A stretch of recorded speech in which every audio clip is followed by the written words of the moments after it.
ជនសង្ស័យ2នាក់មុខសញ្ញាលក់ផងជក់គ្រឿងញៀនផងនៅក្នុងរានរថភ្លើងត្រូវបានអាវុធហត្ថខេត្តបាត់ដំបងឃាត់ខ្លួនបញ្ជូនទៅតុលាការមន្ត្រីអាវុធហត្ថឲ្យដឹងថាជនសង្ស័យ2នាក់មុខសញ្ញាលក់គ្រឿងញៀនសកម្មនិងជក់ខ្លួនឯងផងនៅក្នុងប្លុករានរថភ្លើងស្ថិតនៅក្រុងបាត់ដំបងត្រូវបានឃាត់ខ្លួនបញ្ជូនទៅកាន់តុលាការដើម្បីចាត់ការតាមច្បាប់ហើយនៅថ្ងៃច័ន្ទទី15ខែមិថុនានេះរបាយការណ៍សមត្ថកិច្ចឲ្យដឹងថាជនសង្ស័យ2នាក់ខាងលើត្រូវបានកម្លាំងអាវុធហត្ថខេត្តបាត់ដំបងឃាត់ខ្លួននៅវេលាម៉ោង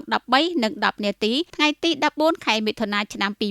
2026នៅចំណុចរានរថភ្លើងស្ថិតភូមិកម្មករសង្កាត់ស្វាយប៉ោក្រុងបាត់ដំបងជនសង្ស័យទី1ឈ្មោះនេះសុកលេងហៅកុយភេទប្រុសអាយុ23ឆ្នាំមុខរបរមិនពិតប្រាកដរស់នៅភូមិទួលតាឯកសង្កាត់ទួលតាឯកក្រុងបាត់ដំបងនិងទី2ឈ្មោះច័ន្ទវិឆ័យភេទប្រុសអាយុ23ឆ្នាំមុខរបរមិនពិតប្រាកដរស់នៅភូមិទួលតាឯកសង្កាត់ទួលតាឯកក្រុងបាត់ដំបងត្រូវឃាត់ខ្លួនសមត្ថកិច្ចដកហូតគ្រឿងញៀនប្រភេទម្សៅក្រាមសថ្លាម៉ាទឹកកោអាយចំនួន7កញ្ចប់ទម្ងន់